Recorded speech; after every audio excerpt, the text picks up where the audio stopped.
अपनी जिंदगी का एक लक्ष्य बनाना चाहिए। 90% लोगों को लोग जी रहे हैं,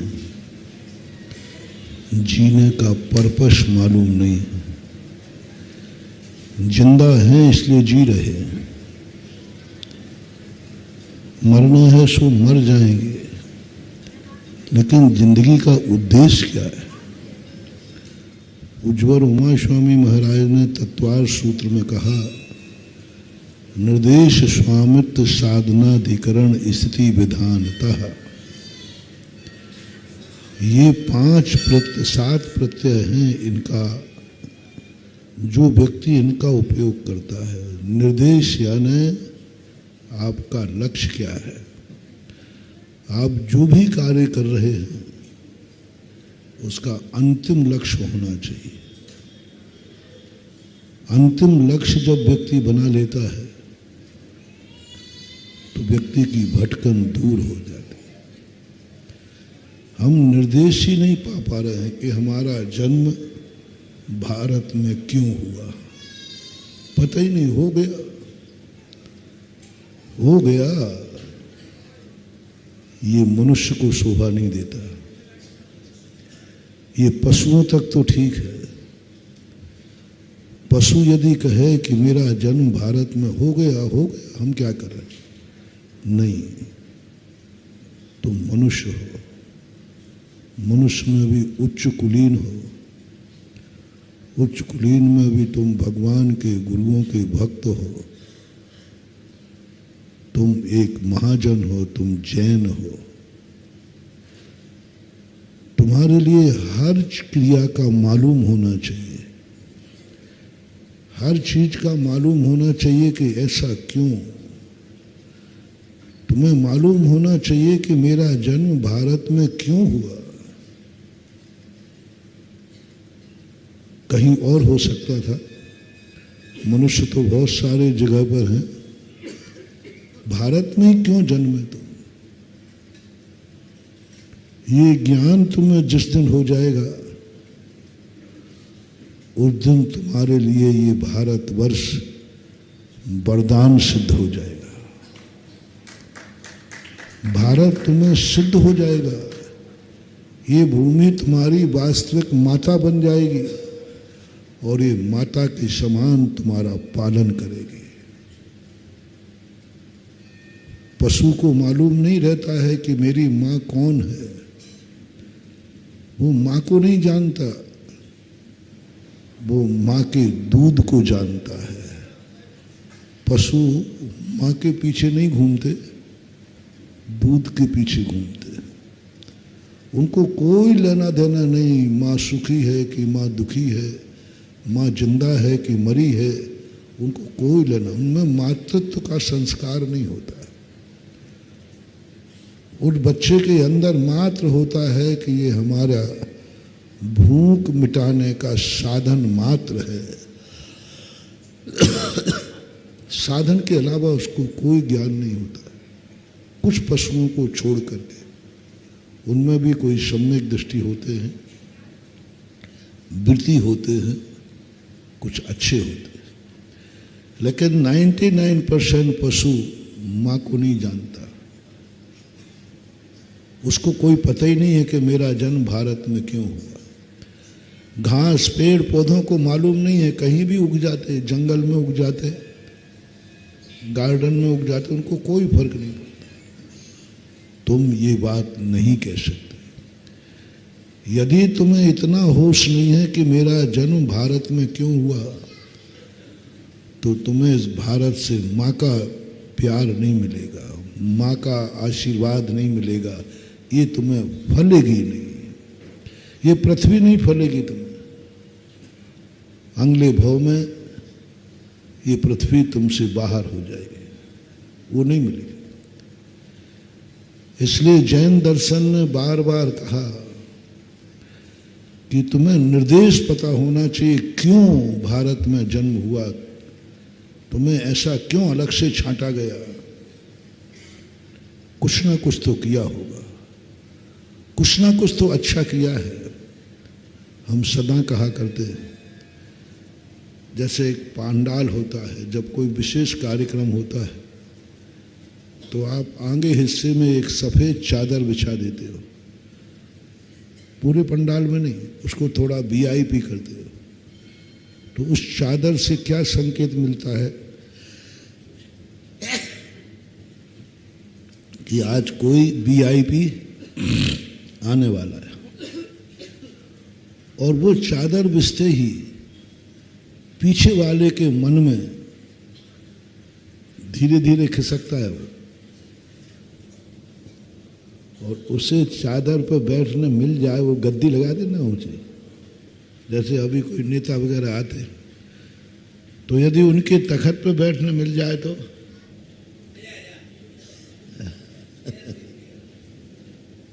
एक अलग अनुभूति होती है।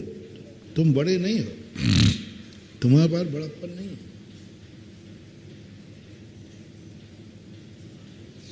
तुम अतिथि नहीं हो, लेकिन मन करता है कि मैं अतिथि के पास बैठूं, अतिथि के साथ बैठूं, एक अलग अनुभूति होती। ऐसे ही अपन लोग, ये जो आर्य खंड है ये 63 सलाका पुरुषों के लिए बनाया गया है, हमारे और आपके लिए नहीं। 63 सलाका पुरुष कहाँ जन्मेंगे? ये वीआईपी हैं, ये विशेष हैं, ये आर्य खंड के अलावा न कहीं जन्मते हैं, न कहीं जाते हैं, न कहीं निर्माण को प्राप्त, मरण भी उनका यही होता है। आर्य खंड उनके लिए एक विशेष, इतने बड़े ब्रह्मांड में, इतनी बड़ी 3 लोक में मात्र एक छोटा सा हिस्सा है आर्य खंड का। 5 मिलेक्ष खंड हैं, उनमें एक आर्य खंड है। 5 गुने मिलेक्षों के रहने को स्थान है, तब 1 भाग प्रमाण आर्यों को, और वो आर्य का अर्थ है जो महापुरुष। देखो अपना पुण्य, देखो अपने भाग्य, देखो जो देश तीर्थंकरों के लिए भी बनाया गया था, उस देश में अपना जन्म हो गया। क्या बात है। जैसे मैंने कहा ना, वो वीआईपी आए थे तो उनके साथ बैठने का अलग आनंद आ रहा था। ऐसे ही यहां तुम्हें आनंद की अनुभूति करना है कि मैंने इतना पुण्य किया, मैं इतना भाग्यशाली हूं कि मुझे उस देश में जन्म लिया जो देश तीर्थंकरों को, चक्रवर्तियों को, बलभद्रों को, नारायणों को, महापुरुषों के लिए बनाया गया था। कर्म ने मुझे वो स्थान दे दिया। जरूर मैंने कोई बहुत अच्छा काम किया था, जरूर मैंने बड़ों का सम्मान किया था, जरूर मैंने गुणवानों की इज्जत की थी, जरूर गुणवान को देखकर हम प्रसन्न हुए थे, जरूर मैंने अपने द्रव्य क्षेत्र काल को सदा मर्यादा की होगी, सदा मैंने कहीं ना कहीं से, पूर्व भव में हमने कहीं ना कहीं मंदिर चाहा होगा, कहीं ना कहीं हमने भगवान की आराधना की होगी, भक्ति की होगी भगवान की, कहीं हमने मूर्ति बैठा ली होगी।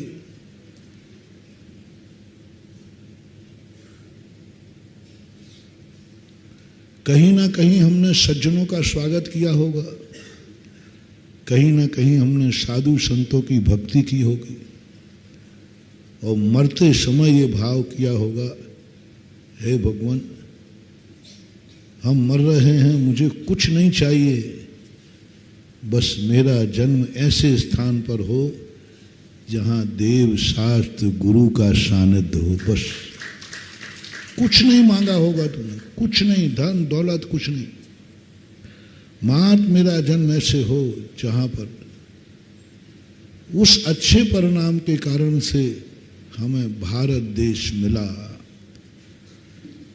क्या तुम्हें गर्व है? क्या तुम्हें आनंद की अनुभूति हुई? कभी तुमने अपने आप को भाग्यशाली माना? जब देखो जब रोते रहते, जब देखो जब कोसते रहते, जब देखो किस्मत फोड़ते रहते हो। थोड़ा सा कुछ हो गया, लो साहब रोने बैठ गए। थोड़े सा कुछ हो गया कोसने बैठ गए, हमारी किस्मत ऐसी है, हे भगवान। अरे कहाँ है, तुम कितने वीआईपी हो कि तुम्हें एक मुख्यमंत्री राष्ट्रपति की बराबरी पर बैठने का मौका मिला, किसी ने हाथ पकड़ के उतारा नहीं। यदि तुम अयोग्य होते ना, यानी वो सामने वाले समझ रहे हैं कि भैया ये इनका बहुत निकटवर्ती है, और निकटवर्ती नहीं होता तो कमेटी क्या करती? कमेटी तो क्या पब्लिक ही कहती है इसको पहले नीचे उतारो। लेकिन जनता को भी मालूम है, कमेटी को मालूम है, ये राष्ट्रपति तो नहीं है लेकिन राष्ट्रपति से जुड़ा हुआ व्यक्ति है। राष्ट्रपति नहीं है, जुड़ा हुआ व्यक्ति है, तो उसको बैठने देते हैं। अपन भी वही भाग्यशाली हैं, अपन 63 साल का पुरुष नहीं है, लेकिन आर्य खंड में जन्म होना बता रहा है। कर्मों ने हमें निकाला नहीं, कर्मों ने हमारा बहिष्कार नहीं किया, कर्मों ने नहीं कहा कि ये देखो आर्य खंड की माँ के गर्भ में आ गया, इसको मिटाओ, गर्भपात कराओ। हाँ, बैठ जाते, तुमने उठा देते हाथ पकड़ के। कर्म कहता है ये तो गलती हो गई, ये तो आर्य खंड की माँ के गर्भ में आ गया, कोई ना कोई उपाय से तुझे मार डालता हो, कर्म मरवा देता, गर्भपात करा देता, जिंदा ही नहीं रहने देता। तुम कुचित का जाते तो भूल से भूल जाओगे, भूल से तुम गर्भ में आ भी जाओगे तो ऐसे ही उठा के तुम्हें फेंक दिया जाएगा जैसे अपरिचित व्यक्ति को और वीआईपी कोठे से बाहर कर दिया जाता है। कितने जीव हैं, कौन इच्छा नहीं करता, लेकिन उनको उठा के बाहर कर दिया जाता है। कितने जीव हैं जो गर्भ में आते हैं, लेकिन कर्म कहता है तू इसके योग्य नहीं है, गर्भ में मर जाते हैं, उठा के फेंक देते उनको। नहीं, तू जैन है, यहाँ आर्य खंड के लायक नहीं है। लेकिन अपन भाग्यशाली देखो, अपन को कर्म ने उठा के नहीं फेंका। इसका अर्थ है कि कर्मों को भी मालूम है कि इसका संबंध तीर्थंकरों से है, इसका रिलेटेड है, जुड़ा है, कहीं कहीं ना कहीं से इसका संबंध है। कर्म को भी मालूम है कि इतने पूर्व भाव से इसके संबंध रहे हैं, पूर्व भाव से इसने भगवान की आराधना की है और इसने कुछ नहीं मांगा। ऐसा क्षेत्र बिना दर्शन के नहीं खाया, सदा भगवान का ध्यान किया, नमोकार मंत्र, वो सारी रिकॉर्डिंग कर्म के पास होती है। जिस समय आप मरण को प्राप्त होते हैं उस समय पूरी जिंदगी के सीसी कैमरे उस मरण के समय प्राप्त हो जाते हैं। 2 बार सीसी कैमरे खोले जाते जिंदगी के, एक तो आयु बंद के समय और एक मरण के समय। आयु बंद के समय भी उसी समय जान किया जाता है कि इसका नेचर क्या है, इसके संस्कार क्या है,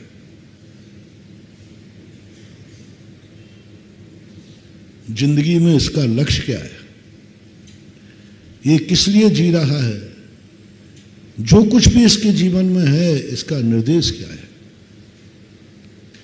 उसके अनुसार फिर आयु बंद का निर्णय होता है। दूसरी बार हमारे जिंदगी के सारे सीसी कैमरे मरण के समय खोले जाते हैं। किसने जिंदगी भर क्या चाहा है, क्या चाहता था इसका, इसने क्या किया है, ये नहीं, इसकी चर्चा नहीं कर रहा हूं। अभी 3 दिन से हम ये चर्चा नहीं कर रहे हैं कि तुम्हें क्या करना है, तुमने क्या किया है इससे हमें कोई ताल्लुक नहीं, इसने ये सब क्यों किया है इसका ताल्लुक है। तुमने हिंसा की, कोई बात नहीं, झूठ बोले, चोरी की, असंयम किया, अब्रह्म किया, परिग्रह जोड़ा, मरण कहता है हमें इससे कोई ताल्लुक नहीं है, इसने क्या किया हमें इससे कोई ताल्लुक नहीं है, बस इसका ये बताओ इसने ये सब क्यों किया, किसके लिए किया, क्यों किया, पहला निर्णय बताओ। इसकी दृष्टि क्या थी, इसका अभिप्राय क्या था, इस कार्य करने की अर्थ क्रिया क्या थी, प्रयोजन क्या था।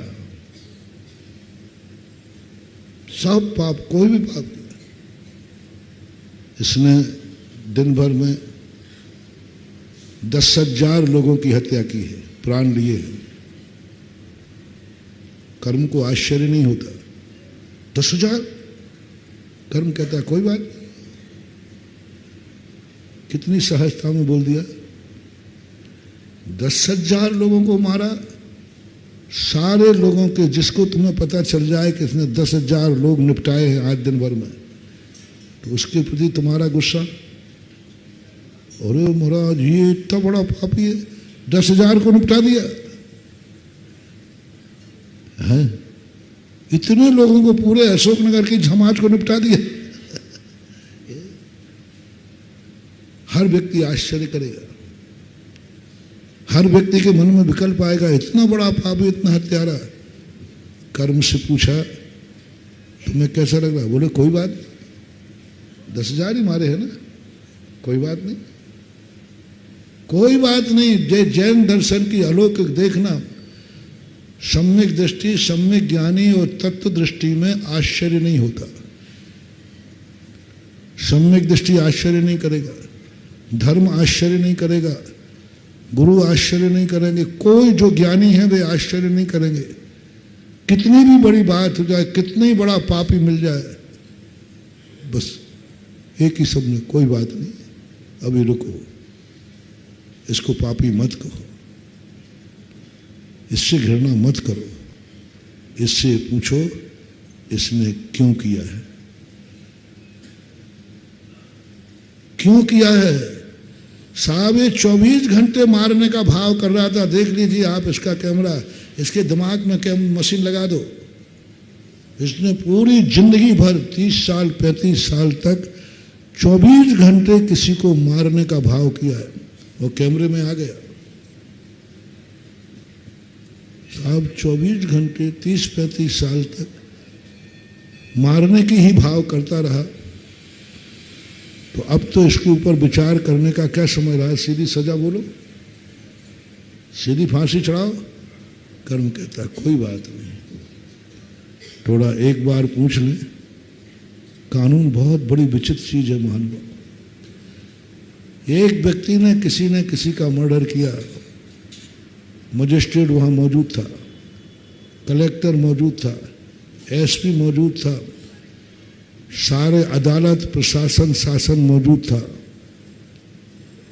तो उसको अब केस क्या चलना, उसने सबने देखा है, तुरंत सजा बोल दो ना। पेशियां क्यों, पेशियां क्यों? जब सबने आंखों से देखा कि इसने मारा है, बस खत्म बात हो गई, तुरंत बुलाओ और उसको सजा दे दो। कानून कहता है नहीं, ये पक्का है कि तुमने आंखों से इसको मारते हुए देखा है, मारने की कोई सजा नहीं है, जीव के मरने की कोई सजा नहीं है। वो तो मर गया ना, मर गया होगा, क्या बात हो, इसकी कोई सजा नहीं है। कोई मरे या जिए, इसकी कोई सजा नहीं होती। मर दो वा जी दो वा, मरे और जिए कोई फर्क नहीं पड़ता, कोई फर्क नहीं पड़ता। दुनिया मरे तो मरे, जिए तो जिए। हरि साहब वो मर गया देख लीजिए, और इसने मारा है आपने देखा है, बोले कोई फर्क नहीं पड़ता। उसने मरा है, इसने मारा है, लेकिन ये हत्यारा हो ये कोई नियम नहीं है। बहस होगी इस पर, बरसों निकल जाते। बस उसकी ये जानकारी करो इसने क्यों मारा है, क्यों मारने का भाव किया 30-35 साल तक निरंतर। क्योंकि ये सैनिक था, देश की रक्षा के लिए किया। ताजश्री को ये वरदान था, दिन भर में 10,000 योद्धाओं को निपटाते थे, लेकिन फिर भी वो मोक्ष गए। क्यों मारा? कितना बड़ा अर्थ है निर्देश का। लक्ष्य क्या था? अर्थ क्रिया क्या थी? इतनी हत्या करने वाला भी बरी कर दिया, क्यों मारा? जांच होगी उसकी, बालक ने मारा कि नाबालक ने मारा, नशे में मारा कि बिना नशे में मारा। हो सकता है नशे में, अब नशे में वो कहता मैंने मारा ही नहीं, उसको होश ही नहीं। नशे में मारा है, किसी के भड़कावे मारा है, उसने कहा साहब मैंने मारा है, ये पक्का है, लेकिन आप मेरी तो सुनिए, मैंने क्यों मारा? क्योंकि यदि मैं नहीं मारता तो सामने वाला मुझे मार देता। उस व्यक्ति ने कहा तुम इसको मार के आओ, नहीं तो मैं मार दूंगा। अब बोलो मैं क्या करता? इनकाउंटर किसे कहते हैं? इनकाउंटर जब होता है तो अदालत में एक ही बात पूछी जाती है, क्या आपने क्यों मारा? क्या आप इसको जिंदा नहीं पकड़ सकते थे? आप यदि नहीं इसको मारते तो क्या नुकसान था? बोले साहब मैं इसको नहीं मारता तो ये मुझे मार देता, बस अदालत से बरी हो जाते। स्वयं को बचाने के लिए मारा है, सजा है ही नहीं। इसलिए हमेशा ये देखा जाता है तुमने क्या किया, इससे कोई लेना देना नहीं। मरण के समय ये पूछा जाता है, ये देखा जाता है इसने ये कार्य जिंदगी भर क्यों किए, क्या कारण, क्यों पे आधारित होता है हमारी गत्या गति। गत्या गति। और आज हमारी गत्या गति बहुत अच्छी है। हम कल बहुत अच्छे इंसान थे, हम अच्छे व्यक्ति थे, हमने बहुत जाकर के तीर्थों की वंदना की है। ये मंदिर तुम बनाते हो कोई साधारण चीज नहीं मान, एक प्रतीक है। वास्तु में एक बहुत अच्छी बात आई कि पूरा घर बनाइए आप, लेकिन घर में एक कोने पर को आप पूज्य स्थान बनाइए। पूजा का स्थान नहीं, पूज्य स्थान। पूज्य स्थान का अर्थ लोगों ने ले लिया कि भगवान को बैठा लो, मूर्ति बैठा लो, गुरुओं के फोटो लगाओ। नहीं, इसका अर्थ नहीं है। पूज्य का अर्थ पवित्र स्थान। एक मकान बनाने के पहले नियम करो, कोई भी चीज का उपयोग करने के पहले कुछ स्थान को आप पूज्य बना दीजिए। पहले लोग कुआं खोदते थे, पहला पत्थर निकाल के सिंदूर लगा के रख देते थे। क्या है? मैं इस पृथ्वी को खोद रहा हूं, पानी चाहिए है, लेकिन उसके पहले उसने श्रद्धा व्यक्त कर दी, मैं इस पृथ्वी की पूजा करता हूं, एक पत्थर की पूजा करता हूं। भोजन करने के पहले आप कुछ ना कुछ, भारत देश में कुछ निकालने की परंपरा है। पहली रोटी गाय की, मैं उसको सम्मान करता हूं। पहली रोटी को मैं दान देता हूं, पहली रोटी को मैं धर्म मानता हूं, धर्म मानता हूं। बाद में खाऊंगा, पहले जिसको मैं खा रहा हूं, जो मेरे जीवन में पेट में जाएगी, उस बात को मैं पहले धर्म मानता हूं, मैं इसकी आराधना करता हूं। पहले लोग कुआं की पूजा करते थे। महिलाएं जो कुआं पर पानी भरने जाती हैं, कुआं की पूजा होती थी। कुआं की पूजा का अर्थ कुछ नहीं था, एक रिस्पेक्ट। जो हमारे परिवार को पानी दे रहा है, मैं सबसे पहले उसकी रिस्पेक्ट करता हूँ, पूजा करता हूँ। पूजा का अर्थ उदक चंदन नहीं, पूजा का अर्थ प्रशंसा, आदर, रिस्पेक्ट देना। खेत पे किसान खेती करता है, बोने के पहले और बोने के बाद खेत की पूजा करता है। वो साल के बाद जैसे उसका खेत की बोनी पूरी हो गई तो वो एक नारियल ले जाएगा, कुछ ले जाएगा। अंतिम हल चलाते समय उसका वहाँ फोड़ता है। वो कोई देवता पूजा नहीं है, वो एक रिस्पेक्ट है कि मैं अपने उपयोग के लिए इस खेत का उपयोग कर रहा हूं, मैं इसका आदर करता हूं, सम्मान करता हूं। इसलिए उन्होंने कहा कि ये पूजा, घर में एक छोटा सा आला बना दो, छोटा सा स्थान बना दो, जिस स्थान पर वो सब कुछ नहीं करोगे जो तुम पूरे घर में करते हो। भोजन, पानी, जूते, चप्पल, अशुद्धि आदि में एक स्थान, जिसे आप लोगों की आज की भाषा में पूजा स्थल कहते हैं। बहुत बड़ा लाभ, बहुत बड़ा सैद्धांतिक है। यानी तुमने ये प्रयास कर दिया कि इस जमीन को, इस मकान की जमीन को मैं उपयोग तो करूंगा, लेकिन इतने स्थान को मैं पवित्र रखूंगा। यह है तुम्हारे आर्य खंड में जन्म लेने का बीजारोपण। आपने जिस भूमि का उपयोग कर रहे हो उसको पहले पूज्य बना दिया। ये मंदिरों से मात्र, अकेले मात्र कर्मों की निर्जरी नहीं, हम पूरे नगर में अपना धंधा पानी करेंगे, व्यापार करेंगे, साची झूठी सब बोलेंगे, खाएंगे पिएंगे, लेकिन मैं अपने नगर में एक 200 फीट का प्लाट को संकल्प करता हूं, यह प्लाट, यह क्षेत्र मेरे भगवान के लिए होगा, यह मेरे लिए नहीं, मैं यहां पूजा करूंगा। ये स्थान, भूमि को बांध दिया वहां। शिलान्यास क्या है? शिलान्यास महानुभाव, उस भूमि को आप किस पर्पस से उपयोग करेंगे वो संकल्प है, निर्देश है। शिलान्यास को मैंने बहुत खोजा, मैंने कि शिलान्यास करने का पर्पस समझ में नहीं आ रहा है। भगवान का तो पर्पस समझ में आता, हम दर्शन करते हैं, गंधोदक मिलते हैं, ये शिलान्यास क्यों किया जाता है? वास्तु को जब पढ़ा तब समझ में आया कि हमें यह बताना है तत्वार सूत्र के अनुसार कि इस भूमि का हम क्या उपयोग करेंगे। शिलान्यास करते समय निर्देश क्या बनाना चाहते हैं? हम मकान बनाओगे, दुकान बनाओगे, मंदिर बनाओगे, संशाला बनाओगे, संकल्प कीजिए आप। और यदि तुमने ये संकल्प किया कि इस भूमि पर मैं मंदिर बनाऊंगा, ये भूमि सदा मेरे पूजा के लिए रहेगी, वंदनीय रहेगी, आराधनीय रहेगी, बस हो गया तुम्हारा काम। वहां से तुम्हें वरदान मिलेगा कि तुमने सारी भूमि में इतना बना लिया, जाओ जिन्होंने मंदिर का संकल्प करके शिलान्यास किया है उन्होंने आर्य खंड में जन्म लेने का रजिस्ट्रेशन करा दिया, सम्मान कर दिया। पूरे भारत को हम सम्मान नहीं दे सकते क्योंकि हम संसारी हैं, गृहस्थ हैं, लेकिन हम 200 फुट को तो दे सकते।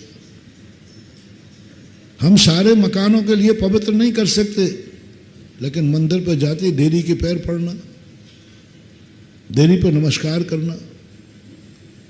हम लोग भी चैत्यालय की वंदना करते हैं। दूर से यदि मंदिर दिख जाता है, शिखर दिख जाती है, तो हम वहीं दूर से, किलोमीटरों दूर से भी पीछे उठाकर वंदना करते हैं, नमस्कार करते हैं। 9 देवताओं में एक चैत्यालय आता है, उसकी वंदना करते हैं दूर से। अभी भगवान को नहीं देखा है, और वंदना करके, और जब मंदिर में प्रवेश करते हैं तो देवी पर भी वंदना करने की परंपरा है, देवी को छूने की। और कुछ नहीं महानुभाव, वो चैत्यालय की वंदना है, वो चैत्यालय को नमस्कार है, क्योंकि ये चैत्यालय है, वंदनीय है।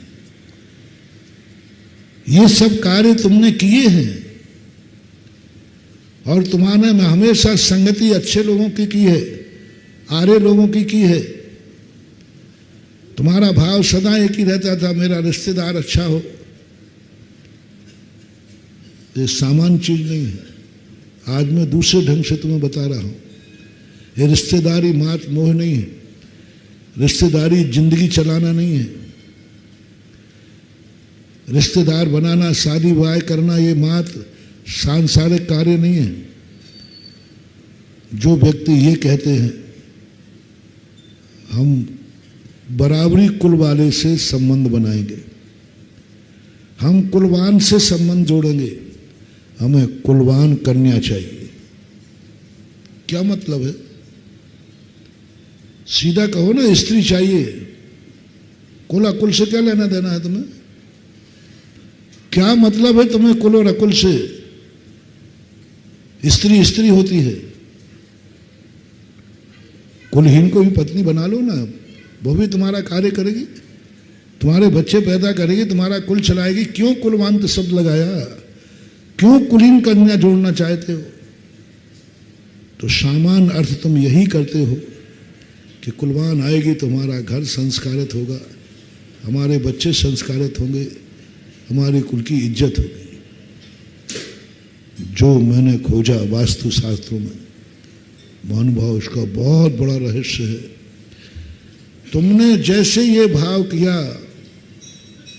कि मेरे सारे रिश्तेदार मेरे कुलवान हों, कुलवंत हों, कुलीन हों, जिनेंद्र भक्त हों, गुरु भक्त हों, एक धर्म को मानने वाले हों, ऐसा तुमने जो भाव किया और ऐसी की तुमने खोज चालू कर दी, तो उसी समय कर्म कहेगा ये स्त्री नहीं चाह रहा है, ये कुलीन चाह रहा है। ये संसार चाहे बढ़ाना चाहता है, लेकिन कुलीन। बस उसी समय तुम्हें कर्म बंधेगा कि जाओ तुम आर्य खंड में पैदा होगे जहां दुष्कुलीन होते ही नहीं। ऐसे कुल में जन्म होगा तुम्हारा जहां सब लोग कुलीन होंगे, आर्य पुत्र होंगे, सब आर्य होंगे, कोई वहां गड़बड़ होने का सवाल ही नहीं। किंचित मात्र भी आपके कुल, कलंकित कुल में आपका जन्म नहीं होगा। मात आपने इतनी भाव किया था पत्रिका उठा करके कि मेरे बेटे बिटिया को कुलीन वर वधू मिल जाए, बस इतना सा भाव किया और कुछ नहीं किया। ये मात अभी सबसे ज्यादा ये परंपरा जैनियों में आज भी है। अन्य पाश्चात्य देशों में ये सब नहीं देखा जाता। पाश्चात्य देशों में कोई लेना देना नहीं है कौन कुलीन है कौन अकुलीन है, बस उनको तो स्त्री चाहिए है तो चाहिए, कोई मतलब नहीं, कोई लेना देना नहीं। मात भारत है और भारत में अभी मुझे गर्व है, आज भी जैनियों से पूछा जाए कि तुम अपने बच्चे की शादी किस में करना पसंद करोगे? आज के आधुनिक लोग, आज के पढ़े लिखे लोग, आज के अन्य लोग एक शब्द देंगे, आधुनिक माता पिता की बात करो, बच्चा जिससे चाहे। हम बच्चे के ऊपर छोड़ते हैं। ये आजकल फैशन चल गया है, ये फैशन चला, बच्चा जिससे चाहे, बच्ची जिससे चाहे, हम उसी के लिए राजी हैं। बच्चे से पूछ लो, बच्चा चाहे तो। आज भी जैनियों में परंपरा है, आज भी जैनी 90% बल्कि 99% कह दूं तो कोई बड़ी बात नहीं है। हमारे माता पिता कभी ये भाव नहीं करते बच्चा बच्ची जिससे चाहे उससे हो, नहीं, परिवार जिससे चाहे उससे होना चाहिए। मुझे थोड़ा शेयर करना, आप लोग अशोकनगर वालों, आपके बेटा बिटिया की शादी आप किसकी पसंद से करना चाहेंगे? माँ बाप से पूछ रहा हूँ, बेटे की पसंद के अपनी पसंद? परिवार से पूछ रहा हूँ। बेटे की पसंद से आज भी जैनियों की परंपरा नहीं है। जैनी आज भी सकते में आ जाता है जब उसे पता चलता है कि बेटा बिटिया ने अपनी पसंद से शादी, ये सुनते ही रोंगटे खड़े हो जाते, ये सुनते ही पसीना आ जाता है। अभी ये पूछे ही नहीं कि वो कौन है, अभी ये पता ही नहीं क्या, उसने एक ही शब्द कहा, पापा। बोल दो ना तुम लोग। ये शब्द कहा उसने कि पापा मैंने, इतने में चेहरा के थोड़ा वीडियो लगा देना उधर, मैंने कैसे उसका चेहरा उतर